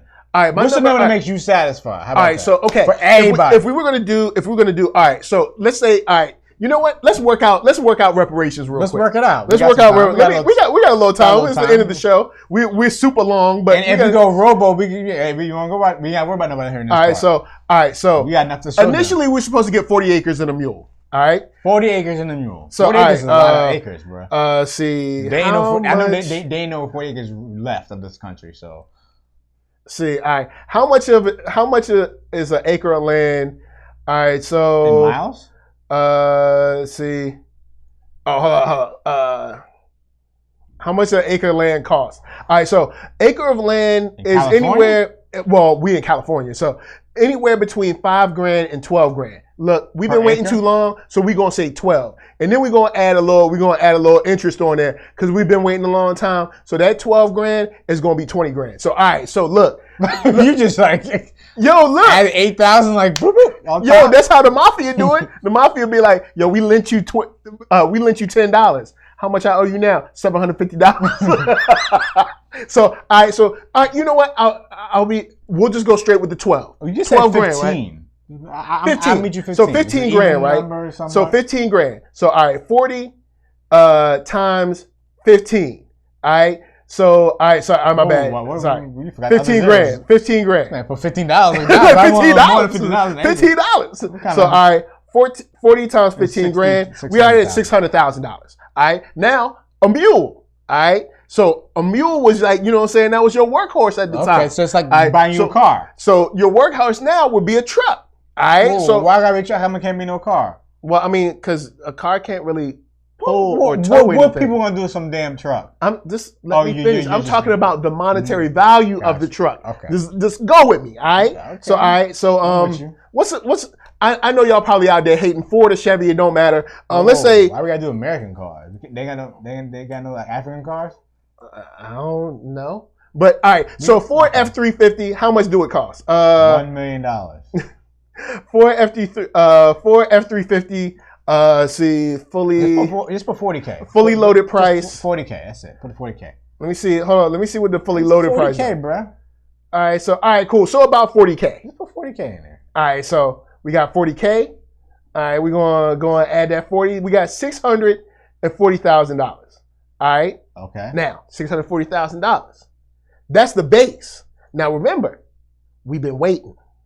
So some interest? We getting some interest. Like 300 years of interest? Dude, the transatlantic slave trade, of course we getting interest. But no, you keep saying we, but I ain't part of this we, okay? Well, you know I'm gonna break you off with my little check.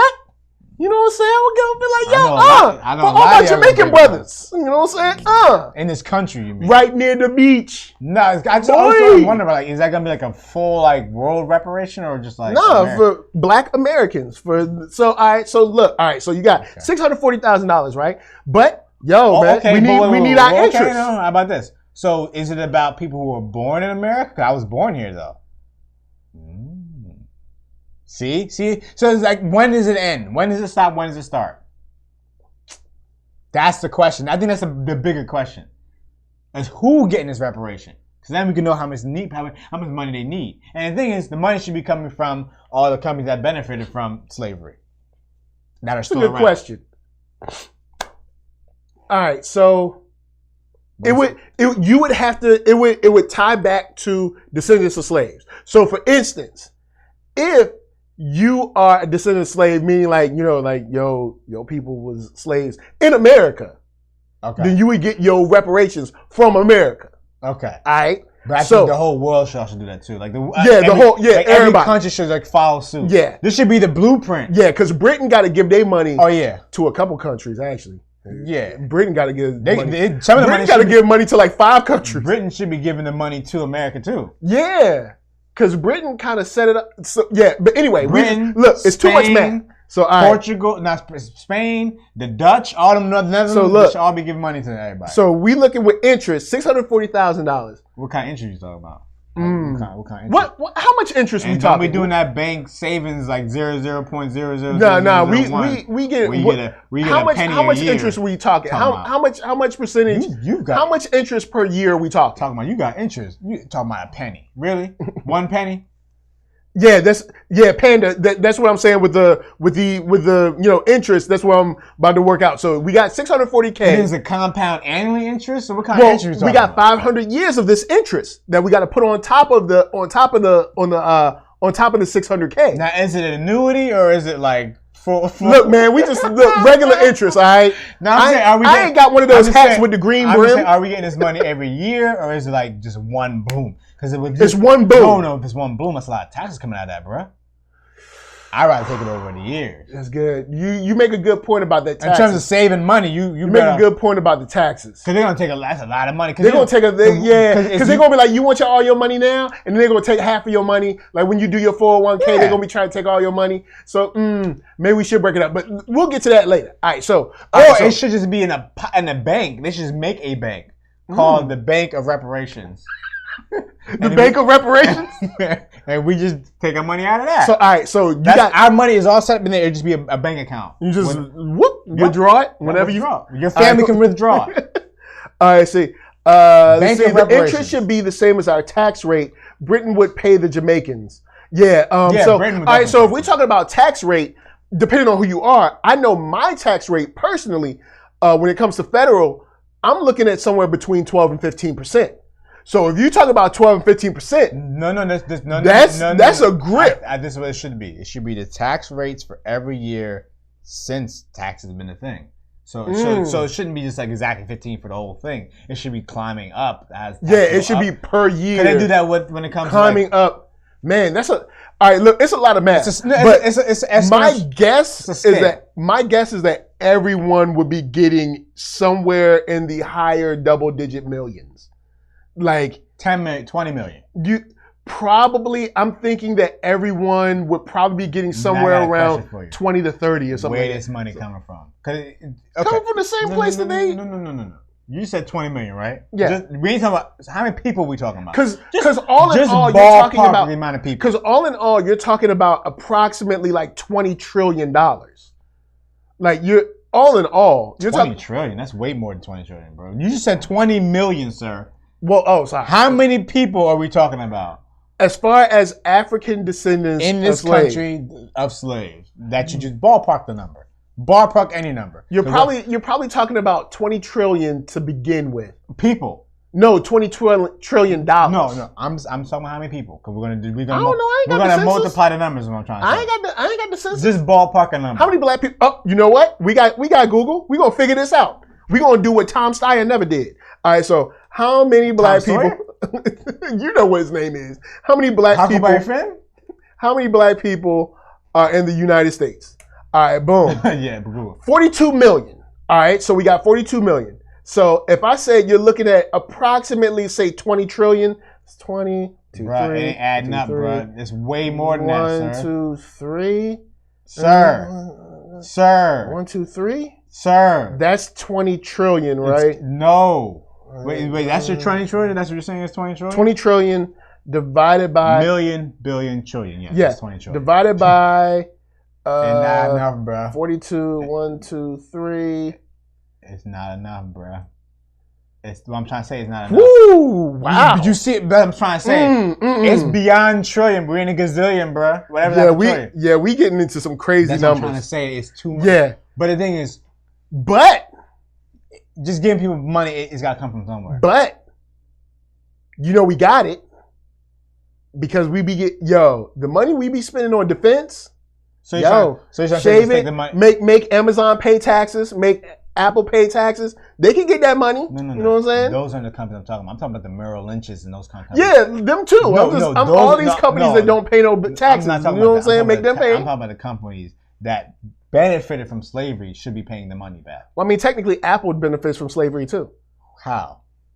Well, the country that they're able to operate in wouldn't even exist. From back then.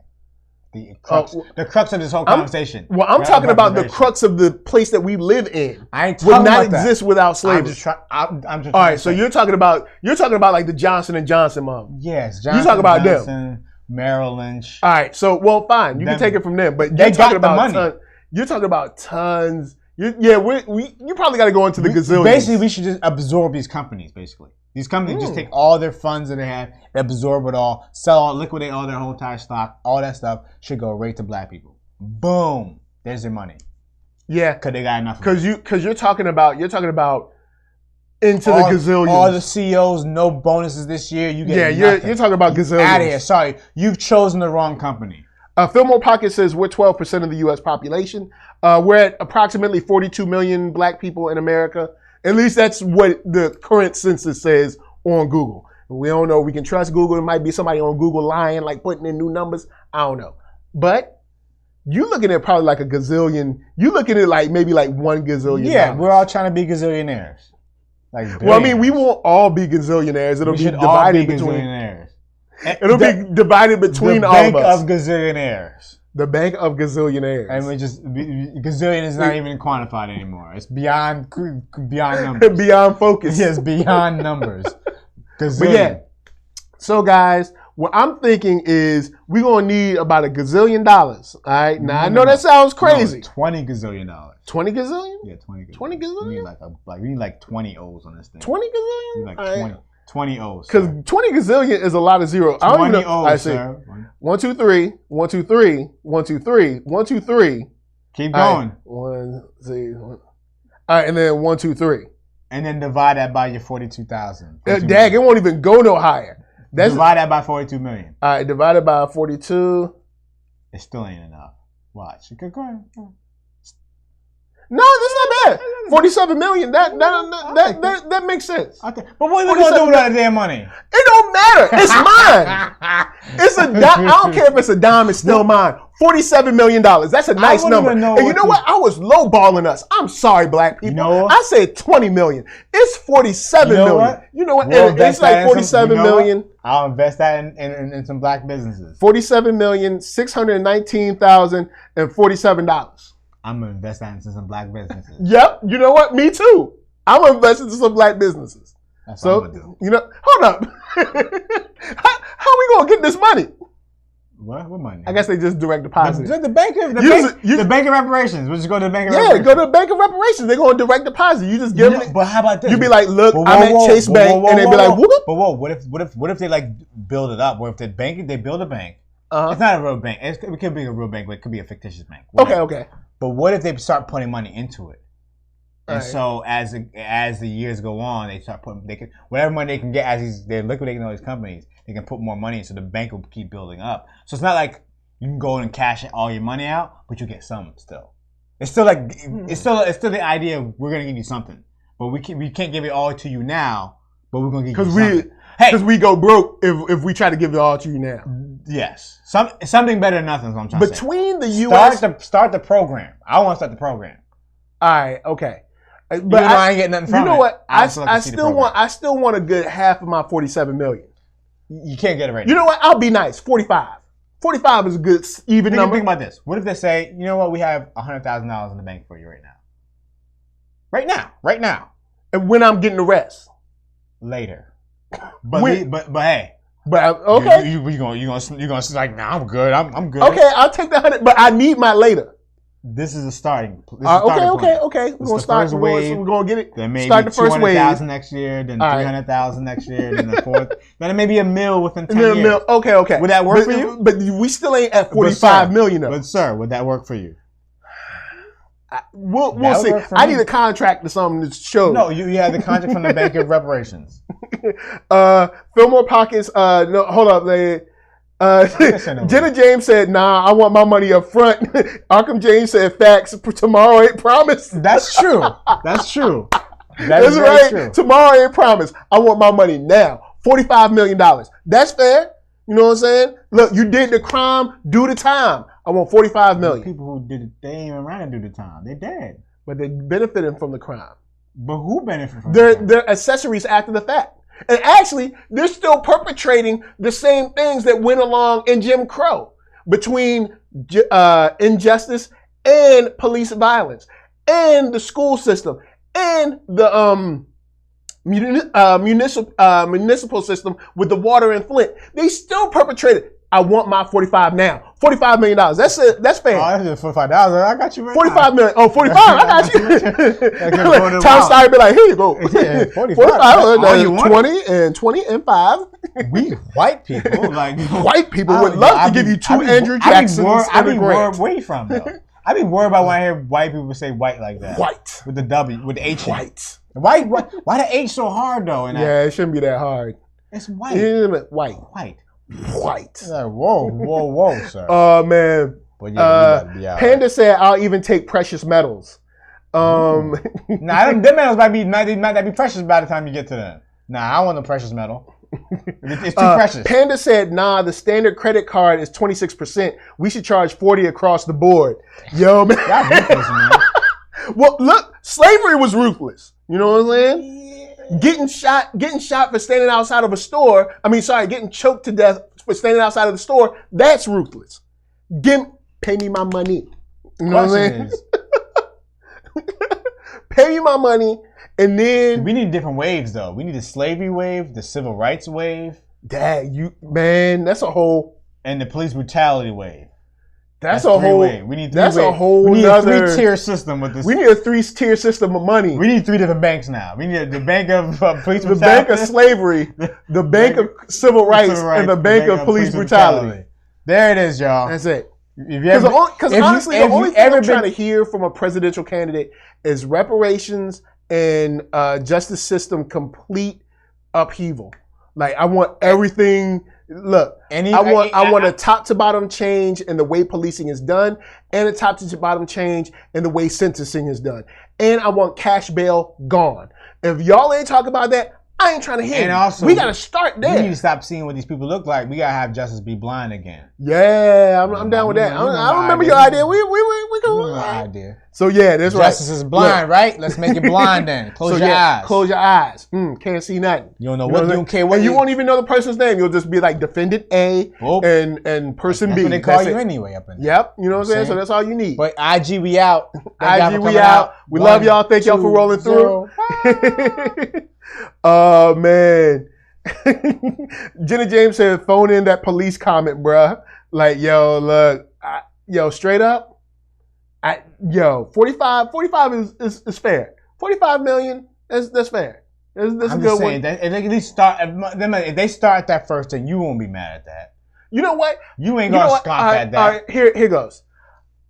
I know they'll probably be like, "That's so much money. You'll bankrupt the country," even though you won't, because you'll be continuously because what you'll do is you'll actually tax the companies that you're supposed to be taxing, and you'll get the money from that. But I'll take it. I'll take my 45 in 4 installment payments of 11.5 million. 11.25. Yeah. I'll take 4 installment payments. You know what I'm saying? It'll be like sports over the next 4 years. Get 11.5 this year. 11.25, sir. Oh, 2.5. Sorry. Don't be trying to. 11.25, 45. All right, cool. I got you. You got me. I think so. That's that. Hey, we saw reparation. We got the number. 45 mil. Ain't that hard? We just did some math. Added some. You know what I'm saying? Added some percentage on that. Boom, done. You know what I'm saying? There you go. Now I don't know what candidate is going to start talking about that. Bernie was talking about reparations. Was he though? He was the only one talking about it though. Was he really talking about it? He was the only one talking about it. He was the only one talking about it. Before the whole Oh yeah. Like last year he was talking about it. Yeah. Before he was talking. Bernie been talking about reparations for a minute. I need Bernie to talk about it right now. I need, because I remember the last time he trying to be the president, man. When he was on The View. That reparation talk ain't gonna get yeah. He gonna talk about when he did. Because when he was on The View, he tried to act like he ain't know what reparation was, and Sonny, he was like reparatorial. What is reparation? What are you talking about? That's a good song. And Sonny was like, I'm talking about money in my hand, cash, cheese, ducats, cheddar, guap. You know what I'm saying? Cream. You know what I'm saying? In my hand. But guys, thank you for coming through. Guapole. To my left. Guapamole. You know what I mean? Yeah, guapamole. Arckatron. I don't think I said that guapamole before. Guapamole. Yeah. Guacamole? Guapamole. Guapamole. It's green too. Yeah, because it's green. Cheddar cheese. You can find me at arckatron.com. Again, that is arckatron.com. You can find my music. Space Bridge came out, y'all. You want a tape, holler at me. I'll send it directly to you from here to Space Bridge. Space Bridge, baby. I'm sorry. Shout out to Thought Crimes and Blurtish. I have interviews with both of them, and I also have an interview with NERDSoul. And NERDSoul, where can they find you? NERDSoul, Facebook, Instagram, Twitter, all around them streets. Holla at me. I'm dropping heat every day. And on top of dropping heat every day, guys, y'all can find me here. We're gaming. We're talking hip hop news, fun stuff, having a ball. And this weekend, we got talking baseball. I will be at EagleCon this weekend at California State University, LA, on Saturday. I don't know about any other stuff. Also, big shout out to ShiroCon that goes on this Saturday. Oh, what's up? Is EagleCon like some kind of like where all the Eagle Scouts and people that do Eagle Eagle Claw, like because because it's like horse fist and there's like there's like the shadow boxing. Eagle Claw one. It's just a convention. Is there a convention for the Eagle Claw technique? Nah. I wish it was. Okay. No, I just wish it was a convention where a whole bunch of Eagles just showed up. No, the Philadelphia Eagles will be there. But the Eagles too, the band can show up too. Yeah, the Eagles, the Philadelphia Eagles, and just regular old Eagles will show up as well. California. But I'll be in verses. I'll be going up against. I can't remember who I'm going up against, but I am going to be representing Domino. Lollipop Killed. Okay. I'm going to be representing Black Lightning and representing the Lollipop Killed. Somebody from Godzilla. And the other person is going to be representing the some Lollipop other Guild. No. No. Lollipop Guild is dead. Wow. They're dead. Killed off the dead to me. Killed. All of them. Dad, in the chocolate. Wow. What'd they do to you? Because they're dead. What do you mean they dead? Because I don't like them. Wow. Man, I'll never trust none of them. What did Lollipop Guild do to you, man? They're walking around looking all weird. I don't trust that. Chitty chitty bang bang. Alfred.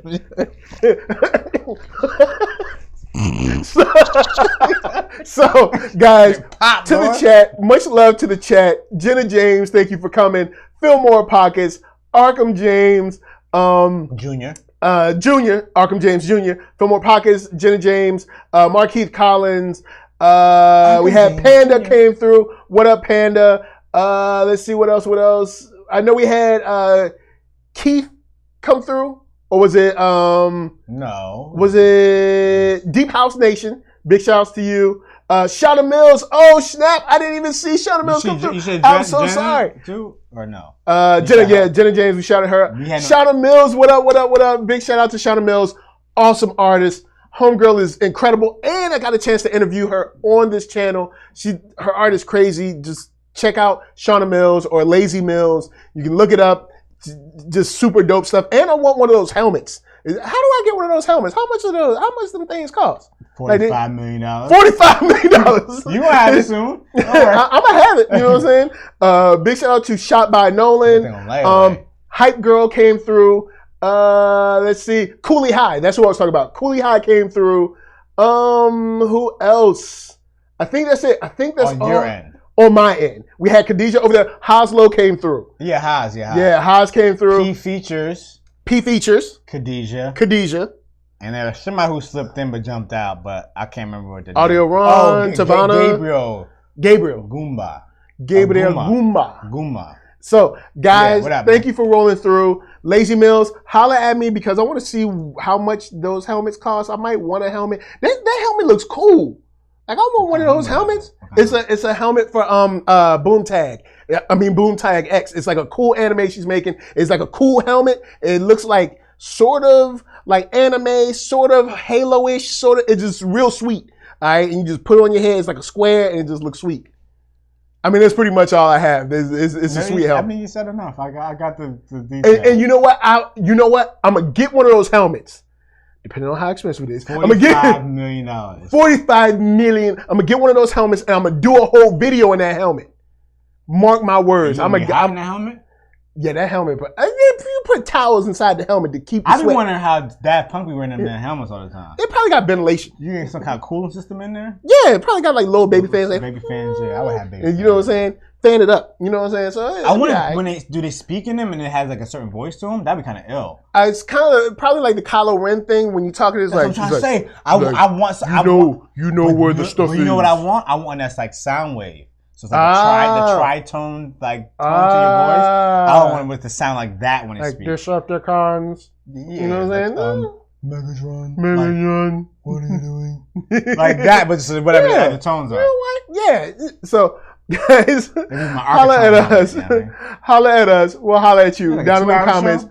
Yeah, this is a huge show. A giant size episode for you guys. For 2 classics. Yes, and I'm going to make sure that I chop it up for you guys for tomorrow. So glad that y'all came through. Much love to all y'all. Great seeing y'all sunshiny faces. From us to you, we're just saying peace and a woo for you. And a woo for you. And you. And you. And you. And you. And you. And you. And you. And you. And you. And you. And you. And you. And you. And you. And you. How about you over there? Shout out to Tom Steyer. You know what I'm saying? He gonna need said his name too much time today, man. He needs some love Tom today. Sawyer don't need no love. Huckleberry Finn don't need it either. Huckleberry Finn, boy, oh man. So guys, make sure you hit that thumbs up. Huckleberry Hound. Hit that thumbs down. Whatever. It's all good. But we'll see y'all next time. Huckleberry pie. Much love. You know what I mean? Huckleberry, all that. Peace. Okay. Snozberries. You know what I mean? Snozberries be the best berries. You know what I'm saying? They be the best. The snozberries. We out, y'all. We out. Peace. Deuces. Deuce.